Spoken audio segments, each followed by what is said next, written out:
Study जब करोगे तो उसमें आपको ये रहेगा कि अभी ये चीज़ यहाँ काम आती है, तो टॉपिक आपको ईजिली याद हो जाएगा। ठीक है, जैसे देखो इम्पोर्टेंस पे मेडिसिन के बाद में देखते हैं हम फर्टिलाइज़र्स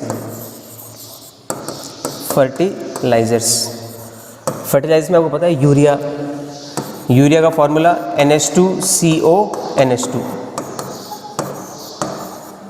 ठीक है, ये यूरिया में देखो इसका भी कॉम्बिनेशन क्या है, नाइट्रोजन, हाइड्रोजन, कार्बन और ऑक्सीजन से मिलकर बना हुआ है यूरिया। इसका मतलब कोई भी सब्सटेंस जो आपको दिखाई दे रहा है ना, कैसा भी सब्सटेंस हो, ठीक है, वो एलिमेंट्स, मॉलिक्यूल्स, एटम्स, इनके कॉम्बिनेशन से ही बनता है। क्लियर है? ये हो गया आपका इंपॉर्टेंस ऑफ केमिस्ट्री। ठीक है, नेक्स्ट नेचर ऑफ मैटर। सबसे पहले हम डिस्कस करेंगे व्हाट इज मैटर।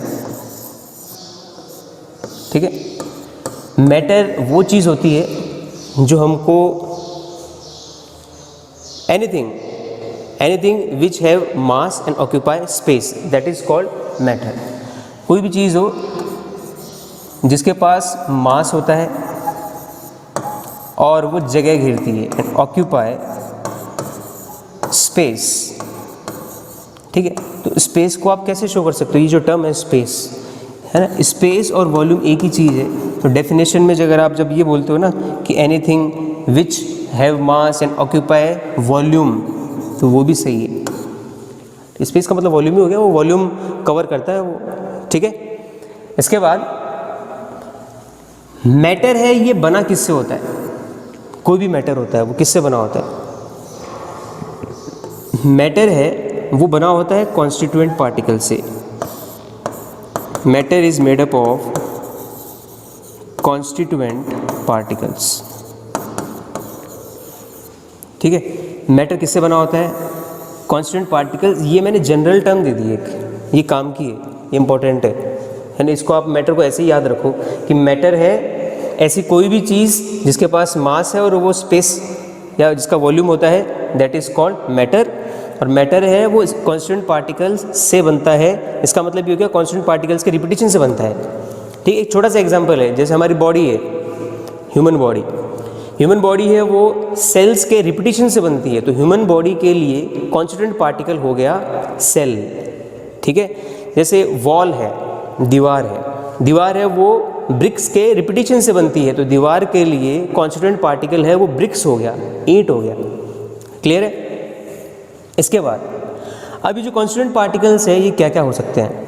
ठीक है, तो कॉन्स्टिट्यूएंट पार्टिकल हो सकते हैं, एटम्स हो सकते हैं, मॉलिक्यूल्स हो सकते हैं, आयंस हो सकते हैं।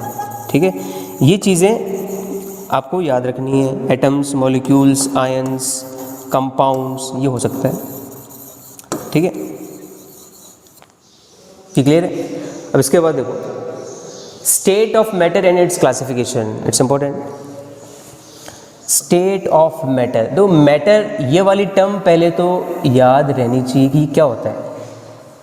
ठीक है, कोई भी ऐसी चीज़ जो जगह घेर रही है और जिसके पास मास है, वो मैटर हो गया ना।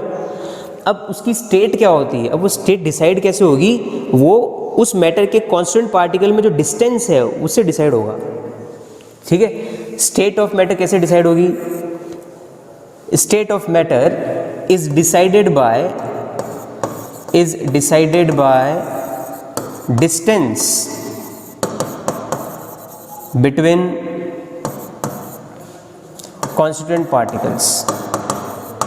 ठीक है, और ये डिस्टेंस किससे डिसाइड होती है? कॉन्स्टिट्यूएंट पार्टिकल के बीच में जो डिस्टेंस है ये किससे डिसाइड होगी?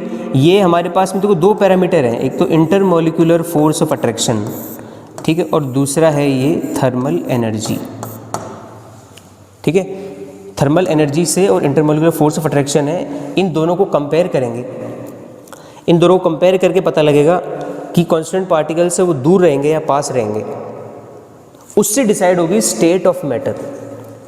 ठीक है, जैसे अगर देखो पहली चीज़ तो ये है, ये जो इंटरमॉलिक्यूलर फोर्स ऑफ अट्रैक्शन है ये करता क्या है? ये कॉन्स्टिट्यूएंट पार्टिकल्स को पास लेके आएगा। ठीक है, ये कॉन्स्टिट्यूएंट पार्टिकल को बहुत पास लेके आएगा। देखो आपको मैं एक चीज़ सही से बता दूं कि ये चीज़ है ना, सेम चीज़ 12th क्लास के फर्स्ट चैप्टर सॉलिड स्टेट में पहले पेज पे ही है ये चीज़, तो यहाँ मैं आपको इसीलिए बता रहा हूँ ये, है ना, ये इसमें भी है आपके, ठीक है ना, कि मैटर है वो सॉलिड स्टेट में क्यों रहेगा, लिक्विड में क्यों रहेगा और गैसीय स्टेट में क्यों रहेगा। और आपकी यही चीज़ 11th क्लास में ही 5th चैप्टर जो है स्टेट्स ऑफ मैटर उसमें भी रिपीट होगी। तो देखो मैं आपको एक ही चीज़ बोल रहा हूँ कि केमिस्ट्री है वो सबसे सही तरीका उसको पढ़ने का एक ही है कि कोई भी कंसेप्ट आपको नया लगता है फर्स्ट टाइम जब आप पढ़ते हो उसको, कोई भी कंसेप्ट आपको नया लग रहा है तो उसको उसी टाइम पे आपको क्लियर करना है, क्योंकि वो कंसेप्ट घुमा फिरा के कहीं ना कहीं वापस ज़रूर आएगा। जैसे ये जो फर्स्ट चैप्टर चल रहा है आपका, ये फर्स्ट चैप्टर आपके बहुत जगह काम आएगा, ठीक है, वो हम अभी ये इंट्रोडक्टरी पार्ट पूरा हो जाएगा उसके बाद में हम डिस्कस करेंगे, ज़रूर करेंगे वो, ठीक है। तो ये जो इंटरमॉलिक्यूलर फोर्स ऑफ अट्रैक्शन है ये ज़्यादा है थर्मल एनर्जी से। थर्मल एनर्जी है ये दूर लेके जाती है कॉन्स्टिट्यूएंट पार्टिकल्स को, ये दूर लेके गई, ठीक, और ये पास लेके आ रहे हैं, तो पास लेके आने वाले फोर्स है वो डोमिनेंट हो गए, ठीक है। वो डोमिनेंट होने की वजह से ऑब्वियस सी बात है कि ये पार्टिकल पास आएंगे तो ये हिल नहीं पाएंगे, इसी स्टेट को बोलते हैं सॉलिड स्टेट। जब कॉन्स्टिट्यूएंट पार्टिकल्स हिल नहीं पाए, एक दूसरे को छोड़ नहीं पाए, उसको हम बोलते हैं सॉलिड स्टेट। क्लियर है? तो पहली कंडीशन यही हो गई, ठीक है। देखो पहली कंडीशन ये है कि अगर इंटरमॉलिक्यूलर फोर्स ज़्यादा हो गया, बहुत ज़्यादा है थर्मल एनर्जी से, मैं आपको यहाँ जनरल कंसिडरेशन ही दे रहा हूँ, ठीक है, तो उसको हम बोलते हैं सॉलिड स्टेट, ठीक। और दूसरा यही है कि इंटरमॉलिक्यूलर फोर्स अगर कंपेरेबल हो गया थर्मल एनर्जी से, मतलब दोनों लगभग बराबर हो गए, तो ये स्टेट हो जाएगी लिक्विड स्टेट। और तीसरा ये है कि इंटरमॉलिक्यूलर फोर्स अगर बहुत कम हो गया थर्मल एनर्जी से, ठीक है, तो ये हो जाएगा गैसीय स्टेट। क्लियर है? इसका मतलब देखो ये चीज़ पहले मैंने यहाँ पे अच्छे से एक्सप्लेन की है, तो आप अब इन दोनों फोर्सेस को कंपेयर करके यहाँ पे देख सकते हो। देखो इंटरमॉलिक्यूलर फोर्स बहुत ज़्यादा हो गया, यानी देखो पास आने वाले फोर्स ज़्यादा है तो पास ही रहेगा, तो पार्टिकल्स मूव नहीं करेंगे, कांस्टेंट पार्टिकल है वो क्या रहेंगे, एकदम पास रहेंगे, तो एकदम पास रहेंगे तो सब्सटेंस क्या हो गया, सॉलिड हो गया, ये सॉलिड है, ठीक है। अब अगर इंटरमॉलिक्यूलर फोर्स और थर्मल एनर्जी बराबर हो गई, यानी थोड़ा सा टेम्परेचर दे दिया इसको, तो ये पार्टिकल्स थोड़े क्या हो जाएंगे, ये दूर हो गए अब, ठीक है, ये थोड़े दूर हो गए, तो ये स्टेट क्या होगी, ये लिक्विड होगी। गैसीय स्टेट में आपने और टेम्परेचर दिया, थर्मल एनर्जी है ये किससे डिसाइड होती है, तो बताया था किससे डिसाइड होगी ये थर्मल एनर्जी, टेम्परेचर से। टेम्परेचर जो होता है ये इंक्रीज़ करोगे तो थर्मल एनर्जी भी क्या होगी, इंक्रीज़ होगी, ठीक। इसका मतलब क्या हो गया, टेम्परेचर और थर्मल एनर्जी दोनों क्या है, एक दूसरे के प्रोपोर्शनल ही है, ठीक है। थर्मल एनर्जी कुछ नहीं है, जैसे काइनेटिक एनर्जी का ही एक रूप है। अगर आप टेम्परेचर इंक्रीज करोगे तो काइनेटिक एनर्जी भी तो बढ़ेगी, ठीक है ना, हाँ वही चीज़ होगी। तो गैसीय स्टेट में क्या होगा, ये पार्टिकल एकदम रैंडम होंगे, आराम से इधर उधर जा सकते हैं, ये एक दूसरे के ऊपर से इधर उधर किधर भी जा सकते हैं। इसमें पार्टिकल्स का फ्लो बिल्कुल भी नहीं है, साइज़ और शेप फिक्स है। इसमें फ्लो लेयर के फॉर्म में होता है, लिक्विड स्टेट में फ्लो है मैटर का वो लेयर के फॉर्म में होता है, ठीक है। और गैसीय स्टेट में ओवरटेकिंग होती है, रैंडम मूवमेंट होता है, रैंडम मूवमेंट। ये पार्टिकल लेयर के फॉर्म में नहीं, हर एक पार्टिकल अलग मूवमेंट करेगा, अपनी अलग एंटिटी है उसकी, ठीक है, वो अपना खुद का मालिक वो खुद ही है, ठीक है। जबकि लिक्विड स्टेट में लेयर्स होती है, लेयर्स के फॉर्म में फ्लो होता है वो, ठीक है। तो ये है आपका status of matter. Status of matter है depends on the comparative forces, solid, liquid and gas. ये चीज़ आपके मैं फिर से बता रहा हूँ 5th चैप्टर में फिर से आएगी, 11th में भी स्टेट्स ऑफ मैटर में भी आएगी ये चीज़, और 12th में भी फर्स्ट चैप्टर सॉलिड स्टेट में आएगी। क्लियर है? नेक्स्ट एंड इट्स क्लासिफिकेशन, ठीक है। तो मैटर का क्लासिफिकेशन भी हो गया सॉलिड, लिक्विड, गैस में। क्लियर है? अब देखो इसके बाद मैटर सी, अब ये मैटर हम इसको क्लासिफाई करें। देखो ये तो क्लासिफिकेशन है कॉन्स्टिट्यूएंट पार्टिकल के बीच में लगने वाले कंपैरेटिव फोर्सेस के बिहाफ पे। अब जो मैटर का क्लासिफिकेशन है वो है इसमें प्योरिटी के अकॉर्डिंग है, ठीक है। जैसे मैटर को हम क्लासिफाई किस में करते हैं, मिक्सचर्स एंड प्योर सब्सटेंसेस, ठीक है। किस किस में डिवाइड करते हैं मैटर को, प्योर सब्सटेंसेस में है और मिक्सचर में है। अब देखो जैसे कि ये वर्ड है प्योर, ये जो प्योर वर्ड बोल रहा हूँ ना, इसका मतलब क्या है? प्योर का मतलब उसमें एक ही चीज़ है, इसके अलावा और कुछ नहीं है। ठीक है, ये जो प्योर मैटर है इसको हम दो कैटेगरी में डिवाइड करते हैं। ठीक है, ये है एलिमेंट्स एंड कंपाउंड्स। ठीक है, और ये जो मिक्सचर है, इस मिक्सचर को हम डिवाइड करेंगे homogeneous mixture and heterogeneous mixture में। Homogeneous and heterogeneous.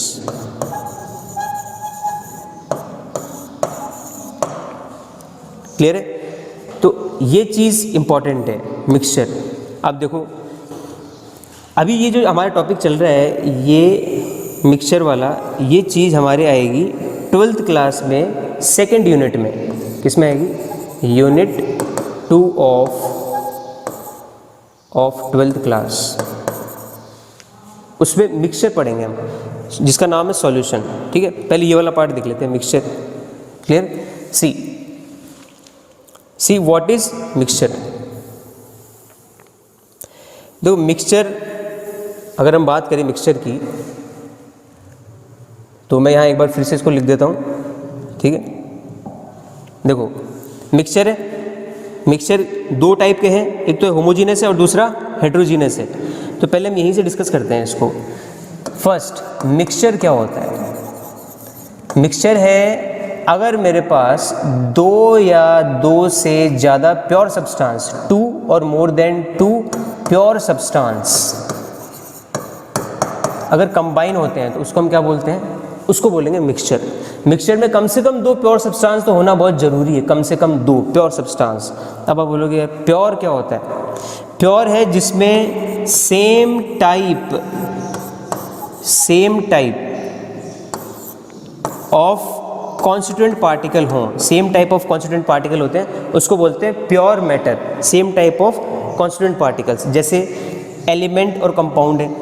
एलिमेंट क्या होता है? जिसमें सेम टाइप ऑफ एटम हो, उसको बोलते हैं element. Same type of atom, जैसे मेरे पास में ये एक बॉक्स है, एक क्यूब है मेरे पास में, ये है क्यूब एल्यूमिनियम का। ठीक है, क्यूब किसका है? ये एल्यूमिनियम का क्यूब है, एक टुकड़ा है। तो इसमें एल्यूमिनियम के ही एटम है केवल, एल्यूमिनियम के एटम ये सारे के सारे केवल। ठीक है, तो ये हो गया प्योर स्टेट होगी। अगर मैं ये बोलूँ कि भाई मेरे पास कॉपर एलिमेंट प्योर स्टेट में है, कॉपर एलिमेंट है वो प्योर स्टेट में, इसका मतलब क्या हो गया? उसका मतलब ये हो गया कि मेरे पास जो टुकड़ा है ना, कॉपर का टुकड़ा है, उसमें सिर्फ कॉपर ही कॉपर है, उसके अलावा कुछ नहीं है। ठीक है, अब मैं आपको बोलता हूँ कंपाउंड है। ठीक है, कंपाउंड में same type of constituent particle है, तो इसमें क्या होगा कि मेरे पास में एक एग्जांपल मैं लेता हूँ। जैसे मैंने लिया, ये एक गिलास है जिसमें पानी है। ठीक है, ये जो गिलास में पानी है ना, इस पानी का केमिकल फार्मूला आपको पता है, ये होता है H2O। तो कंपाउंड होता क्या है? देखो बात ऐसी है कि इसमें कंपाउंड बना होता है एक से ज़्यादा एटम से। किससे बना होता है? एक से ज़्यादा एटम से बना होता है। लेकिन एक से ज़्यादा एटम से जो मेरे पास में कंपाउंड बना, उस पूरे सैंपल में यानी उस पूरे मैटर में यही चीज़ रिपीट होगी, इसके अलावा और कुछ नहीं। यानी जैसे मैंने वाटर लिया, जो डिस्टिल वाटर है, और इसमें सब के सब ये वाटर के मॉलिक्यूल लिया, उसके अलावा और कुछ नहीं है। तो ये स्टेट, ये जो मैटर भी, ये प्योर हो गया मेरे पास में, यानी प्योर वाटर है, इसमें वाटर के मॉलिक्यूल के अलावा और कुछ नहीं है। ठीक है, कंपाउंड के अलावा एक टर्म और आती है, मॉलिक्यूल। ठीक है, देखो मॉलिक्यूल क्या होता है?